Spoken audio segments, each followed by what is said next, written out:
Hello everyone, welcome to Chandigarh educators. My name is Munish Rajput और आज हम डिस्कस करेंगे मध्य प्रदेश 6 इलेक्ट्रिकल का प्रीवियस ईयर पेपर। तो पेपर स्टार्ट करने से पहले मैं आपको कुछ इन्फॉर्मेशन देना चाहूँगा। अगर आप इलेक्ट्रिकल या सिविल ब्रांच से हो और आप किसी भी एग्ज़ाम की प्रेपरेशन कर रहे हो लाइक एसडीओ, जेई, गेट और अदर पीएसयू या एसएससी जेई, आरआरबी जेई, तो आप हमारी ऐप डाउनलोड कर सकते हो प्ले स्टोर से। और हमारी ऐप पे आपको हमारा कॉन्टैक्ट नंबर भी मिल जाएगा, तो कोई और इन्फॉर्मेशन के लिए आप हमें कॉन्टैक्ट कर सकते हो। तो स्टार्ट करते हैं। First question, Ohm's law is applicable for तो सबसे पहले देखते हैं कि ओम्स लॉ क्या होता है।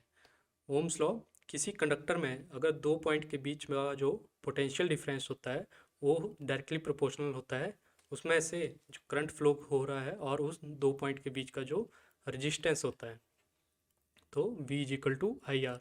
ये तो सभी ने पढ़ा ही होगा। तो और बट इसके साथ कुछ कंडीशन होती है कि जो फिजिकल कंडीशन और जो टेम्परेचर होना चाहिए वो क्या होना चाहिए, कांस्टेंट होना चाहिए। फिजिकल कंडीशंस और टेम्परेचर क्या होना चाहिए, कांस्टेंट होना चाहिए। और ओम्स लॉ जो है वो सिर्फ और सिर्फ जो है कंडक्टर के लिए ही एप्लीकेबल होता है, और ओम्स लॉ सिर्फ लीनियर एलिमेंट्स के लिए एप्लीकेबल होता है, नॉन लीनियर एलिमेंट्स में ओम्स लॉ नहीं लगता है। तो क्वेश्चन नंबर 1 का आंसर क्या हो जाएगा, C, metal conductors. Question number 2, which of the following statement is true.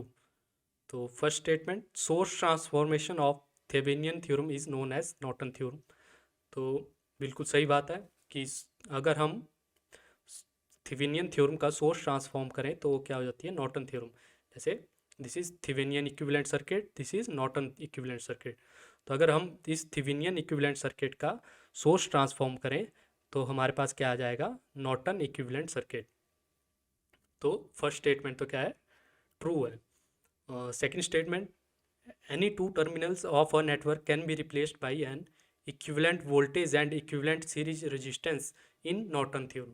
नहीं, ये स्टेटमेंट गलत है, क्योंकि नॉर्टन थ्योरम में क्या होता है कि जो किसी भी सर्किट को हम जो है इक्विवेलेंट करंट सोर्स और पैरेलल में इक्विवेलेंट रेजिस्टेंस से रिप्लेस करते हैं। और third statement, in Thevenin theorem the voltage source is replaced by an open circuit and the current source is replaced by short circuit. तो ये स्टेटमेंट भी wrong है, क्योंकि थेवेनियन थ्योरम में जो हम वोल्टेज सोर्स या करंट सोर्स को है जो उसके इंटरनल रेजिस्टेंस से रिप्लेस करते हैं। जैसे वोल्टेज सोर्स है तो आइडियल वोल्टेज सोर्स की बात करें तो आइडियल वोल्टेज सोर्स का इंटरनल रेजिस्टेंस क्या होता है, जीरो होता है। यानी जो वोल्टेज सोर्स है उसे हम उसके इंटरनल रेजिस्टेंस से रिप्लेस करेंगे, मतलब जीरो रेजिस्टेंस, और जीरो रेजिस्टेंस मतलब शॉर्ट सर्किट। तो वोल्टेज सोर्स को हम क्या करेंगे, शॉर्ट सर्किट। और करंट सोर्स का जो इंटरनल रेजिस्टेंस होता है वो होता है इनफाइनाइट, मतलब ओपन सर्किट। तो करंट सोर्स को हम रिप्लेस करेंगे ओपन सर्किट से। Fourth statement, super mesh is defined as combination of two meshes that have voltage source at their boundary. तो ये स्टेटमेंट भी रॉन्ग है। तो क्वेश्चन नंबर 2 का जो सही आंसर हो जाएगा वो ए हो जाएगा। Question number 3, for an ideal current source the internal resistance is. तो आइडियल करंट सोर्स की इंटरनल रेजिस्टेंस क्या होती है। तो ये प्रैक्टिकल करंट सोर्स है, तो जो करंट सोर्स होता है उसकी इंटरनल रेजिस्टेंस हम पैरेलल में रिप्रेजेंट करते हैं।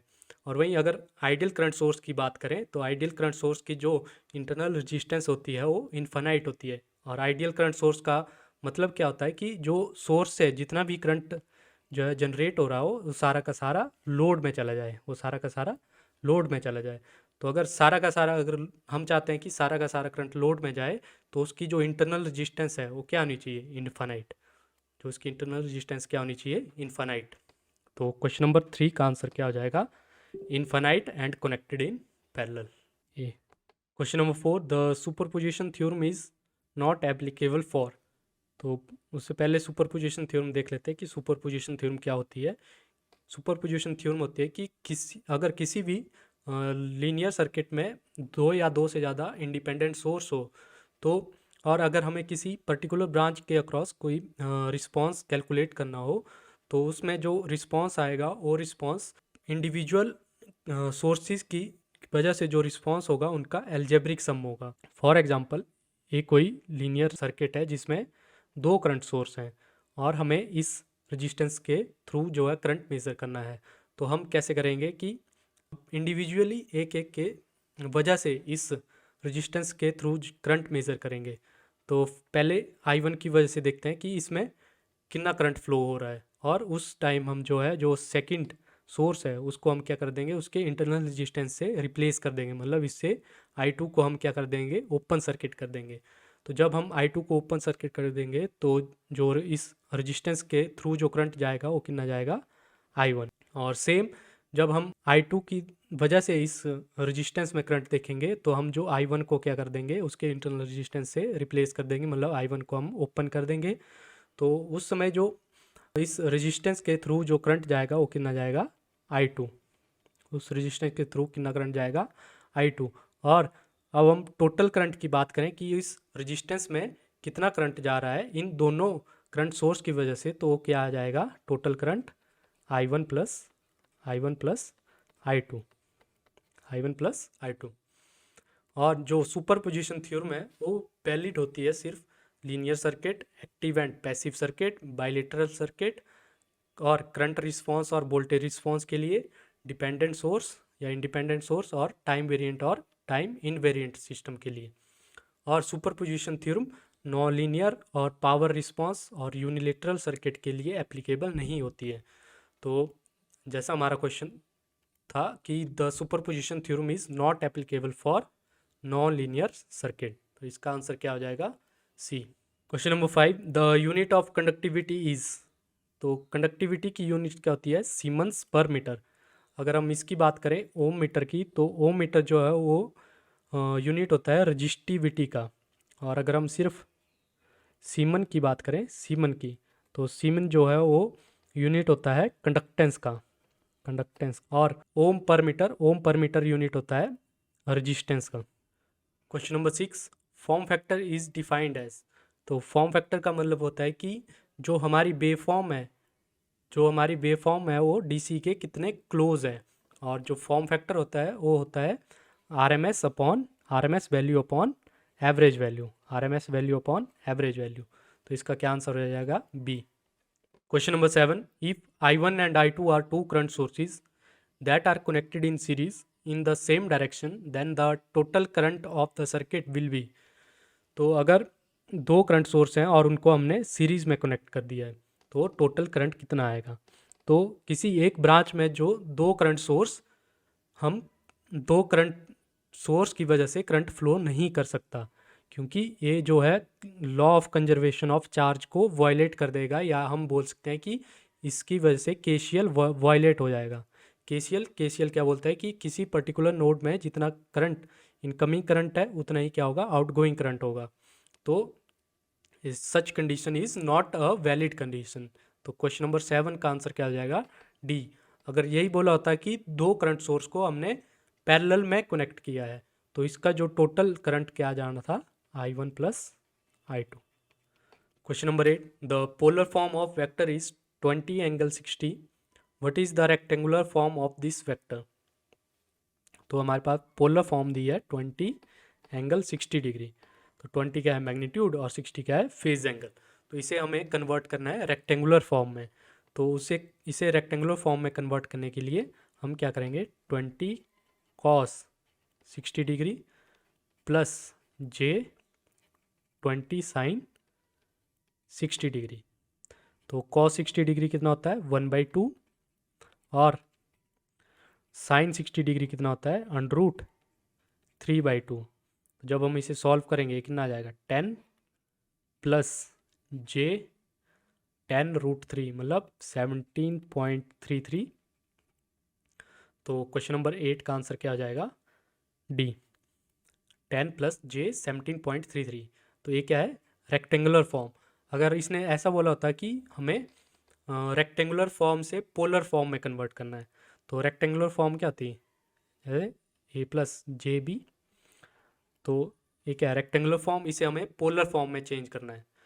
तो इसे हम पोलर फॉर्म में कैसे चेंज करेंगे, एक हमें चाहिए मैग्नीट्यूड और एक हमें चाहिए फेज एंगल। तो मैग्नीट्यूड कैलकुलेट करने के लिए हम क्या करेंगे, √a² प्लस b², और फेज एंगल कैलकुलेट करने के लिए हम क्या करेंगे, tan inverse b/a, tan inverse b/a।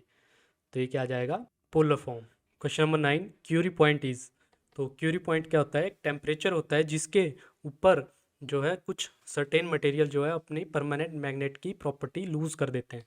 For example अगर हम कोई फेरोमैग्नेटिक है मटेरियल है, कोई फेरोमैग्नेटिक मटेरियल है, तो अगर हम उसे हीट करते हैं और उसके टेम्परेचर को क्यूरी पॉइंट से ज़्यादा कर देते हैं, तो वो जो उसमें जो उसकी परमानेंट मैग्नेट की जो प्रॉपर्टी होगी वो उसे लूज़ कर देगा और as a paramagnetic material behave करने स्टार्ट कर देगा। तो Curie point is the temperature above which certain material lose their permanent magnetic properties. तो क्वेश्चन नंबर 9 का आंसर क्या हो जाएगा, A. Question number 10, the permeability of a vacuum is. तो परमिएबिलिटी का मतलब होता है कि कोई मैग्नेटिक मटेरियल जो है अपने अंदर से जो मैग्नेटिक फ्लक्स को है वो कितने इजीली अपने अंदर से पास होने देता है। और जो वैक्यूम होता है उसकी जो परमेबिलिटी होती है वो होती है 4 पाई × 10⁻⁻⁷ हेनरी पर मीटर। तो क्वेश्चन नंबर 10 का क्या आंसर हो जाएगा, D. Question number 11, piezo electric material convert. तो जो पीजो इलेक्ट्रिकल मटेरियल में एक पीजो इलेक्ट्रिक इफेक्ट होता है, तो वो इफेक्ट क्या होता है कि जब कुछ सर्टेन टाइप के मटेरियल होते हैं, जब उनमें हम फोर्स या प्रेशर अप्लाई करते हैं तो वो चार्ज प्रोड्यूस करते हैं। जैसे पीजो इलेक्ट्रिक मटेरियल का बेस्ट एग्जांपल होता है क्वार्ट्स या barium titanate, lead titanate, lithium नियोबेट। ये सारे एग्जांपल है पीजो इलेक्ट्रिक मटेरियल के। तो पीजो इलेक्ट्रिकल मटेरियल क्या होता है, ये जो है मैकेनिकल एनर्जी को इलेक्ट्रिकल एनर्जी में कन्वर्ट करते हैं या फोर्स या प्रेशर को इलेक्ट्रिकल एनर्जी में कन्वर्ट करते हैं। तो 11 का आंसर क्या हो जाएगा, B. Question number 12, which of the following is a paramagnetic material. तो जो पैरामैग्नेटिक मटेरियल होता है, जब मैग्नेटिक फील्ड की एब्सेंस में जो पैरामैग्नेटिक मटेरियल के जो डोमेन्स होते हैं वो रैंडमली ओरिएंटेड होते हैं। और जैसे ही हम पैरामैग्नेटिक मटेरियल में मैग्नेटिक फील्ड में रखते हैं तो उसके जो डोमेन्स होते हैं वो मैग्नेटिक फील्ड की डायरेक्शन में अलाइन हो जाते हैं, बट इनकी जो मैग्नेटिक स्ट्रेंथ होती है वो बहुत कम होती है, मतलब वीकली मैग्नेटाइज होते हैं। और जो पैरामैग्नेटिक मटेरियल के कुछ एग्जांपल हैं जैसे मैग्नीशियम, सीजियम, एल्यूमिनियम, लिथियम और सोडियम, ये सारे क्या हैं, पैरामैग्नेटिक मटेरियल्स। तो क्वेश्चन नंबर 12 का जो आंसर हो जाएगा वो क्या होगा, magnesium. Question number 13, when a pure semiconductor is heated its resistance. जो प्योर सेमीकंडक्टर होते हैं उनमें जो फ्री इलेक्ट्रॉन्स होते हैं वो बहुत ही कम होते हैं। तो जैसे हम टेम्परेचर इंक्रीज़ करते हैं तो उसमें जो सेमीकंडक्टर में जो कोवलेंट बॉन्ड होते हैं वो ब्रेक होते हैं। जैसे हम टेम्परेचर इंक्रीज़ करते हैं तो कोवलेंट बॉन्ड्स ब्रेक होते हैं और इलेक्ट्रॉन होल पेयर्स जनरेट होते हैं। तो और इलेक्ट्रॉन होल पेयर जनरेट होते हैं मतलब चार्ज कैरियर जनरेट होते हैं और वो ही चार्ज कैरियर कंडक्शन में पार्टिसिपेट करते हैं। मतलब कंडक्टेंस क्या होगी, इंक्रीज़ होगी, और जो रेजिस्टेंस होगी वो क्या हो जाएगी, डिक्रीज़ हो जाएगी। मतलब टेम्परेचर इंक्रीज़ होने के साथ साथ जो उस मटेरियल की जो रेजिस्टेंस है वो डिक्रीज़ हो रही है। तो इसका मतलब ये हुआ कि इसका जो टेम्परेचर कोफिशिएंट है वो क्या है, नेगेटिव है। तो जब प्योर सेमीकंडक्टर को हम हीट करते हैं तो उसकी रेजिस्टेंस क्या होती है, डिक्रीज होती है। Question number 14, ferromagnetism is. तो फेरोमैग्नेटिक मटेरियल में होता है। तो जो फेरोमैग्नेटिक मटेरियल होता है उसके जो डोमेन्स होते हैं, जब कोई एक्सटर्नल मैग्नेटिक फील्ड अप्लाई नहीं की गई होती है तो वो रैंडमली अलाइंड होते हैं, बट वो जो है वो पेयर्स में रैंडमली अलाइंड होते हैं। तो और जैसे ही हम मैग्नेटिक फील्ड अप्लाई करते हैं, एक्सटर्नल मैग्नेटिक फील्ड अप्लाई करते हैं, तो उनके जो सारे डोमेन्स हैं वो एक मैग्नेटिक फील्ड की डायरेक्शन में अलाइन हो जाते हैं और वो स्ट्रांगली मैग्नेटाइज हो जाते हैं। इवन हम फिर मैग्नेटिक फील्ड रिमूव भी कर दें फिर भी उसके जो कुछ डोमेन्स हैं वो उसी डायरेक्शन में अलाइंड रह जाते हैं, जिसे हम बोलते हैं रेजिडुअल मैग्नेटिज्म। तो क्वेश्चन नंबर 14 का आंसर क्या हो जाएगा, ferromagnetism is the phenomena in which an application of magnetising force the domains become align to produce a strong magnetic field within the part. तो इसका आंसर है A. Question number 15, the purpose of an open circuit test is. तो जो open circuit test हम करते हैं वो machine की एफिशिएंसी या मशीन में जो नो लोड लॉसेस होते हैं उनको कैलकुलेट करने के लिए करते हैं, और ओपन सर्किट टेस्ट का यूज करके हम मैग्नेटाइजिंग रेजिस्टेंस भी मेज़र करते हैं। Question number 16, starter is necessary to start a DC motor because, क्योंकि डीसी मोटर में जो आर्मेचर करंट का जो फॉर्मूला होता है वो होता है BT minus EB upon RA। तो BT है टर्मिनल वोल्टेज, EB है बैक EMF और RA है आर्मेचर रेजिस्टेंस। तो जब मोटर स्टार्ट हो रही होती है तो उस टाइम जो बैक EMF की जो वैल्यू होती है वो होती है 0। तो स्टार्टिंग में क्या होगा, जो सर्किट में जो है जो आर्मेचर करंट का अपोज करने वाला कोई नहीं होगा, और हमें पता है कि जो आर्मेचर रेजिस्टेंस है वो भी बहुत कम होती है। तो जिस वजह से जो आर्मेचर करंट जो है स्टार्टिंग में बहुत ज़्यादा हो जाएगा, तो जिसकी वजह से मशीन जो है डैमेज हो सकती है। तो उसी को स्टार्टिंग करंट को ही रिड्यूस करने के लिए हम यूज़ करते हैं स्टार्टर का। तो क्वेश्चन नंबर 16 का आंसर हो जाएगा D. It restrict initial high armature current that exist as the value of starting back EMF is 0. Question number 17, single phase induction motor are, तो जो सिंगल फेज इंडक्शन मोटर होती है वो self starting नहीं होती है। तो सिंगल फेज इंडक्शन मोटर्स को सेल्फ स्टार्टिंग बनाने के लिए हम कुछ अरेंजमेंट करते हैं, तो और उन्हीं अरेंजमेंट के बेसिस पे सिंगल फेज इंडक्शन मोटर्स के कुछ टाइप्स होते हैं, जैसे कि split phase induction motor, split phase induction motor, और एक होता है capacitor start induction motor, capacitor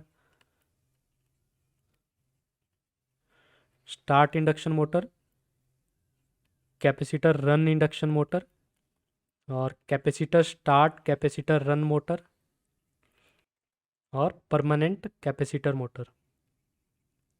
तो क्वेश्चन नंबर 17 का आंसर हो जाएगा D, both capacitor start and capacitor start capacitor run. Question number 18, 4 pole 50 hertz induction motor has a slip of 0.5, what will be the value of the rotor induced voltage frequency। तो जो rotor में जो induced voltage है उसकी frequency क्या हो जाएगी, तो उसकी फ्रीक्वेंसी का फॉर्मूला होता है FR इजिकल टू FS। तो S जो है वो स्लिप है और FS इज सप्लाई फ्रीक्वेंसी। तो स्लिप की वैल्यू हमें दी गई है 0.5 और सप्लाई फ्रीक्वेंसी है 50 हर्ट्ज। तो जो रोटर में इंड्यूस्ड वोल्टेज है उसकी जो फ्रीक्वेंसी है वो कितनी हो जाएगी, 25 hertz. Question number 19, hunting and phase swinging is negligible for. तो हंटिंग और फेज स्विंगिंग का मतलब होता है कि जब रोटर अपनी इक्विलिब्रियम पोजीशन या स्टेडी स्टेट पोजीशन में ऑस्किलेट करे तो उसी को हम क्या बोलते हैं, hunting.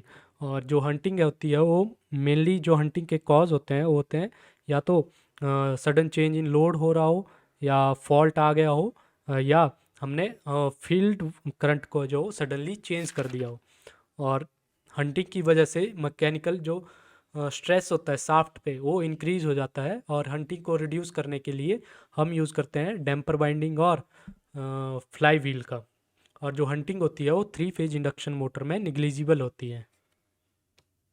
Question number 20, aquadag coating is used इन।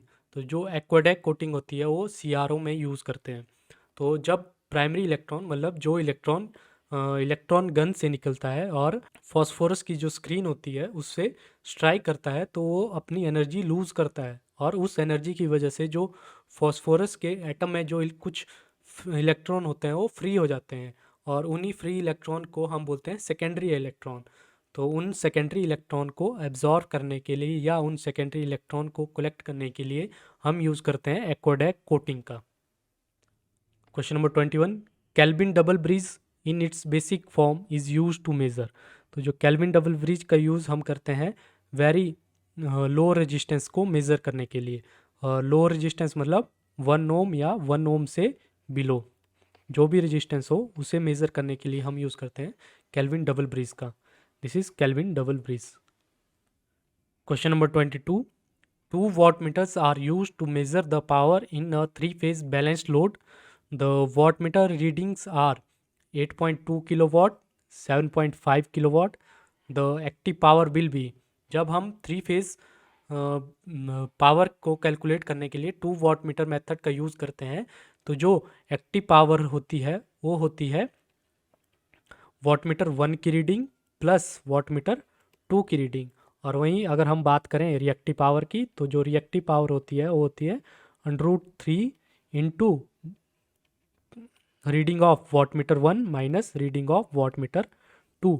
और वहीं अगर हमें पावर फैक्टर मेज़र करना हो तो पावर फैक्टर क्या हो जाएगा cos फाई, और cos फाई क्या आ जाएगा tan inverse √3 W1 minus W2 upon W1 plus W2। Question में हमसे पूछा है एक्टिव पावर की वैल्यू, तो एक्टिव पावर की वैल्यू क्या आ जाएगी वॉटमीटर 1 की रीडिंग प्लस वॉटमीटर 2 की रीडिंग। तो वॉटमीटर 1 की रीडिंग हमें दी गई है 8.2 किलोवाट और वॉटमीटर 2 की रीडिंग हमें दी गई है 7.5 किलोवाट। तो ये जब हम इन दोनों को ऐड करेंगे तो ये कितना आ जाएगा 15.7 किलोवाट। तो क्वेश्चन नंबर 22 का आंसर क्या आ जाएगा D. Question number 23 volt meter calibration can be done with. तो कैलिब्रेशन का मतलब होता है, कैलिब्रेशन एक प्रोसेस होती है जिसमें जो इंस्ट्रूमेंट का रिजल्ट होता है उसे हम किसी स्टैंडर्ड से कंपेयर करते हैं और हम उसकी एक्यूरेसी की मेज़र करते हैं। तो वोल्ट मीटर की जो कैलिब्रेशन हम करते हैं वो करते हैं पोटेंशियोमीटर की हेल्प से। Question number 24 to minimize the loading effect of a circuit under test the input impedance of the device must. तो लोडिंग इफेक्ट जब हम किसी लोअर सेंसिटिविटी वाले इंस्ट्रूमेंट को हाई हैवी लोड के साथ यूज़ करते हैं तो उसमें कुछ एरर या कुछ रीडिंग में इनकरेक्ट आती है, तो वो जो होती है वो लोडिंग इफेक्ट की वजह से होती है। और अगर हम लोडिंग इफेक्ट को कम करना चाहते हैं तो हमें ऐसा इंस्ट्रूमेंट यूज़ करना पड़ेगा जिसकी जो इनपुट इम्पीडेंस है वो बहुत हाई होनी चाहिए। तो क्वेश्चन नंबर 24 का आंसर है B. Question number 25 the loss angle of a capacitor can be accurately measured using. तो कैपेसिटर का लॉस एंगल मेजरमेंट के लिए हम यूज़ करते हैं शेयरिंग ब्रिज का। जैसे अगर इंडक्टेंस मेजरमेंट के लिए हम यूज़ करते हैं Maxwell inductance bridge, Maxwell inductance capacitance bridge, hedge bridge, oven bridge और एंडरसन ब्रिज। और वहीं कैपेसिटेंस या लॉस एंगल मेजरमेंट करने के लिए हम यूज़ करते हैं डी शॉर्टे ब्रिज और शेयरिंग ब्रिज। और फ्रीक्वेंसी मेजरमेंट के लिए हम यूज़ करते हैं Wien bridge. Question number 26 1 milli ampere meter movement with an internal resistance of 100 ohm is to be converted into 0 to 100 milli ampere range. The value of shunt resistance required is. तो ये basically ammeter की range extension का question है। तो जो हम ammeter की जो रेंज को एक्सटेंड कर सकते हैं by connecting a lower resistance in parallel with the ammeter. तो जो पैरेलल में हम रेजिस्टेंस कनेक्ट करेंगे उसका फॉर्मूला होता है RM/M-1। तो RM जो है वो एमीटर की इंटरनल रेजिस्टेंस या मेन रेजिस्टेंस जो हमें क्वेश्चन में दी है 100 ओम, और M इज़ मल्टीप्लाइंग फैक्टर और M होता है new range upon old range, तो न्यू रेंज हमें दी है 100 मिली एम्पियर और ओल्ड रेंज है 1 मिली एम्पियर। तो M की वैल्यू यहाँ से क्या आ जाएगी 100। तो R जो शंट में जो हम रेजिस्टेंस कनेक्ट करेंगे उसकी वैल्यू कितनी आ जाएगी, मेन रेजिस्टेंस की वैल्यू दी गई है 100 अपॉन M की वैल्यू है 100 माइनस 1, तो 100 अपॉन 91, तो ये कितना आ जाएगा 1.01 ohm. Question number 27 the type of a system is determined by. तो जो सिस्टम का जो टाइप है वो हम डिटरमाइन करते हैं कि number of poles present at the origin. तो ओरिजिन पे जो भी नंबर ऑफ पोल्स होते हैं वही क्या होता है उस सिस्टम का टाइप होता है। फॉर एग्जांपल कोई ट्रांसफ़र फंक्शन है 1/s+1, तो जो डिनोमिनेटर के जो रूट्स होते हैं वही क्या होते हैं उस ट्रांसफ़र फंक्शन के पोल्स होते हैं। तो यहाँ पे जो डिनोमिनेटर के रूट्स क्या आ जाएंगे -1। तो मतलब इस सिस्टम का जो एक पोल है और वो कहाँ पे लाई कर रहा है -1 पे, मतलब ओरिजिन पे कोई एक भी पोल नहीं है। तो इस टाइप के सिस्टम को हम बोलेंगे टाइप 0 सिस्टम। और वहीं फॉर एग्जांपल हम एक और ट्रांसफ़र फंक्शन ले ले 1/s/s+1।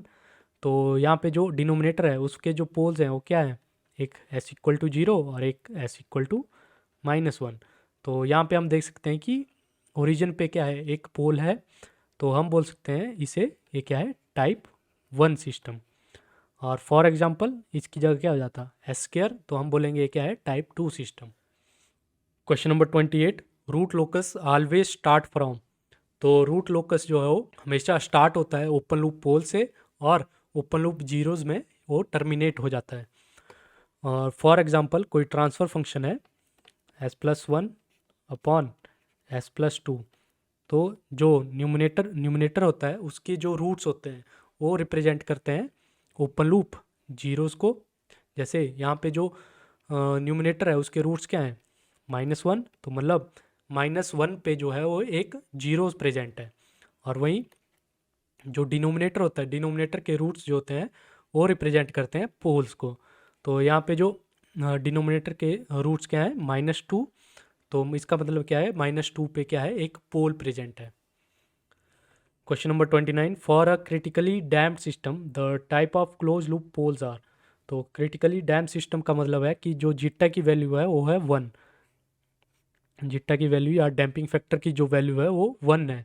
और जो close loop critical damped system होता है उसमें जो क्लोज लूप पोल्स जो होते हैं वो रियल, इक्वल और नेगेटिव होते हैं। Question number 30, if the gain crossover frequency of a system is less than its phase crossover frequency then the system is. तो गेन क्रॉसओवर फ्रीक्वेंसी क्या होती है, जिस फ्रीक्वेंसी पे जो ओपन लूप ट्रांसफ़र फंक्शन है उसका मैग्नीट्यूड इक्वल टू 1 हो जाए। जिस फ्रीक्वेंसी पे ओपन लूप ट्रांसफ़र फंक्शन का जो मैग्नीट्यूड है वो 1 हो जाए उसे हम बोलते हैं गेन क्रॉसओवर फ्रीक्वेंसी। और फेज क्रॉसओवर फ्रीक्वेंसी क्या होती है, जिस फ्रीक्वेंसी पे ओपन लूप ट्रांसफ़र फंक्शन का जो फेज एंगल है वो इक्वल टू हो जाए -180 डिग्री के, तो उसे हम बोलते हैं फेज क्रॉसओवर फ्रीक्वेंसी। तो एक ये क्या है, पोलर प्लॉट्स, ये क्या पोलर प्लॉट्स। तो यहाँ पे हम देख सकते हैं ये है यूनिट सर्कल, इसे हम बोलते हैं यूनिट सर्कल। इसका जो मैग्नीट्यूड या रेडियस है वो क्या है, 1 है। और ये क्या है, पोलर प्लॉट। और यहाँ जो एंगल है वो क्या है, 180 -180 डिग्री। तो पोलर प्लॉट स्टार्ट हो रहा है ओमेगा इक्वल टू 0 पे और ख़त्म हो रहा है ओमेगा इक्वल टू इन्फानाइट पे।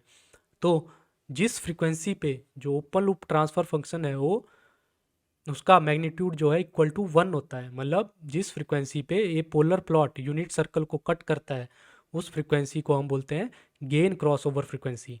मतलब इस फ्रीक्वेंसी पे इस ओपन लूप ट्रांसफ़र फंक्शन का मैग्नीट्यूड क्या है, 1। और जिस फ्रीक्वेंसी पे जो पोलर प्लॉट है वो उसका phase angle equal to -180 degree होगा। मतलब जिस फ्रीक्वेंसी पे पोलर प्लॉट -180 डिग्री वाली एक्सिस को कट करेगा उसे हम बोलेंगे phase crossover frequency, phase crossover frequency. तो हम देख सकते हैं कि पहले ओमेगा जी सी आ रहा और बाद में ओमेगा पी सी आ रहा। तो हम यहाँ से देख सकते हैं कि ओमेगा पी सी जो है फेज क्रॉसओवर फ्रीक्वेंसी जो है वो ग्रेटर देन ओमेगा जी सी है, गेन क्रॉसओवर फ्रीक्वेंसी से ज़्यादा है। तो ये जो सिस्टम है ये क्या होगा, स्टेबल सिस्टम होगा। और हम दूसरी लैंग्वेज में ये भी बोल सकते हैं कि जब पोलर प्लॉट जो है वो -180 डिग्री लाइन को यूनिट सर्कल के अंदर कट करे तो जो तब उस टाइम जो सिस्टम होगा वो सिस्टम क्या होगा, स्टेबल होगा। और वहीं ये पोलर प्लॉट अगर यूनिट सर्कल को -180 डिग्री पे कट करे, मतलब यूनिट सर्कल को -180 डिग्री वाली लाइन पे ही कट करे, तो उस समय जो सिस्टम होगा वो सिस्टम होगा मार्जिनली स्टेबल। उस समय जो सिस्टम होगा मार्जिनली स्टेबल होगा। और इस समय जो ओमेगा जी सी जो हो और जो ओमेगा पी सी है, मतलब गेन क्रॉसओवर फ्रीक्वेंसी और फेज क्रॉसओवर फ्रीक्वेंसी इक्वल होंगी। और जब पोलर प्लॉट जो है वो -180 डिग्री की लाइन को इस यूनिट सर्कल से बाहर कट करेगा, इस यूनिट सर्कल से बाहर कट करेगा, तो सिस्टम क्या होगा, अनस्टेबल होगा। उस टाइम जो सिस्टम क्या होगा, अनस्टेबल होगा। और जो फेज क्रॉसओवर फ्रीक्वेंसी होगी वो गेन क्रॉसओवर फ्रीक्वेंसी से कम होगी। जो फेज क्रॉसओवर फ्रीक्वेंसी होगी वो गेन क्रॉसओवर फ्रीक्वेंसी से कम होगी। तो क्वेश्चन नंबर 30 का आंसर क्या हो जाएगा कि अगर gain crossover frequency phase crossover frequency से कम है तो सिस्टम क्या हो जाएगा, stable. Question number 31, which of the following conductor is generally used in transmission line.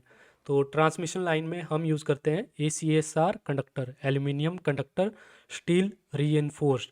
तो जो ये CSR कंडक्टर होते हैं उनकी जो आउटर स्ट्रैंड्स होते हैं वो बने होते हैं एल्युमिनियम कंडक्टर के, क्योंकि एल्युमिनियम जो है वो इलेक्ट्रिसिटी का एक अच्छा कंडक्टर होता है। और जो मिडल के जो स्ट्रैंड होते हैं वो बने होते हैं स्टील के, ताकि जो कंडक्टर है उसे एक्स्ट्रा मैकेनिकल स्ट्रेंथ प्रोवाइड कर सके। Question number 32, if sag on a transmission line is increased the tension will. तो अगर ट्रांसमिशन लाइन में हम सैग इंक्रीज करेंगे तो टेंशन क्या होगी। तो सैग का फॉर्मूला क्या होता है, WL² upon 8T। WL² upon 8T। तो W क्या है, weight of conductor, L is length of span और T इज टेंशन। तो यहाँ से हम देख सकते हैं कि जो सैग है वो इन्वर्सली प्रोपोर्शनल है टेंशन के।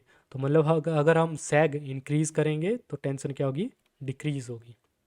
Question number 33, synchronous condenser is usually तो जो सिंक्रोनस कंडेंसर का हम यूज़ करते हैं रिएक्टिव पावर कंपनसेशन के लिए। तो जब कोई ओवर एक्साइटेड सिंक्रोनस मोटर को हम नो लोड पे ऑपरेट कराते हैं तो एज अ कैपेसिटर वर्क करती है। तो और उसी को हम क्या बोलते हैं, सिंक्रोनस कंडेंसर बोलते हैं। तो सिंक्रोनस कंडेंसर क्या होगा, एक over excited synchronous motor. Question number 34, pin type insulator are used for. This is pin type insulator, और जो पिन टाइप इंसुलेटर का यूज़ हम करते हैं lines below 33 kV। Question number 35, load flow solution is essential for. तो load flow analysis हम करते हैं अगर हमें कोई नया पावर सिस्टम डिज़ाइन करना है या नया पावर सिस्टम प्लान करना है, या कोई एग्जिस्टिंग पावर सिस्टम है उसको हमें एक्सटेंड करना है, ताकि जो इंक्रीज लोड डिमांड है उसे हम पूरा कर सकें। तो क्वेश्चन नंबर 35 का आंसर क्या हो जाएगा कि load flow solution is essential for designing new power system, planning the extension of an existing one for meeting increased load demand.